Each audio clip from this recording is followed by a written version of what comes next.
وړوکی اختر د مسلمانانو د انتهایی اهمیت وړ تهوار دی، کوم چې د روژې د میاشتې په ختمېدو د میاشتې په لیدو په ګرمجوشۍ مذهبي عقیدت او احترام سره نمانځلی کیږي. څومره چې اختر را نږدې کیږي نو هغومره بازارونو کې د تیارو په سلسله کې رش زیاتیږي او هر سړی زنانه او ماشومان د خپل ضرورت څیزونو اخیستو دپاره مارکیټونو ته ځي. د اختر په دې تیارو کې که یو طرف ته نوي جامې او دې سره تړلي نور څیزونه اخیستل یو لازمي جز ګرځېدلی، نو بل خوا د دې ورځې نمانځلو په سلسله کې د خوراک څښاک د اهتمام څیزونه هم خپل اهمیت کمېدو ته نه پرېږدي. په دغه خوراکي څیزونو کې میټایي او چرګان هم شامل دي.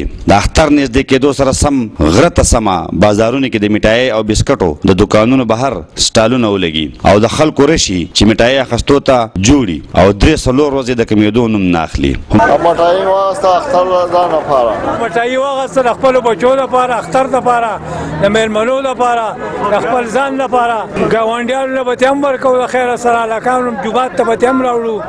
خو ډېره ګرانه ده، سودا ډېره ګرانه ده. دغه شان چرګان چرته چې هم د چرګانو پنجرې موجود وي هلته واړه لوی د چرګ اخیستو دپاره ولاړ په نظر راځي. او اوس خو پکې ډرای فروټ یعنې وچې میوې هم لوی رواج دی چې خلک یې په کور کې ساتي او خلکو ته یې ږدي. ډېر په ګڼ تعداد سره خلک راغلی دی، ډرای فروټ اخلي. د اختر ورځې شپې دي او د دې وجې نه چې هر څه ډېر ګران دي، خو بیا هم د خلکو مجبوریانې دي. ډرای فروټ او نور چې کومې سوداګانې دي دا په ګڼ تعداد سره چې کوم دی دلته اخیسته کېږي. میټایي چرګان که یو طرف ته د اختر د ورځې او وروستو څو ورځو دپاره د مبارکۍ په وخت میلمنو ته وړاندې کیږي، نو بل خوا میټایي چرګان ټالونه او پنجرې په دې وجه هم آبادي چې دا دواړه څیزونه پښتانه پلاران، رونه، ماماګان هغه لوڼو، خویندو، خورزو ته هم ډالۍ کوي، کومې چې د څه مجبورۍ په وجه اختر لا د خاوند د کور نه پلار کره نه تلی. اختر د خوشحالۍ مقام دی، راغلم بازار ته میټایي مې واخیسته ځان دپاره، کور دپاره،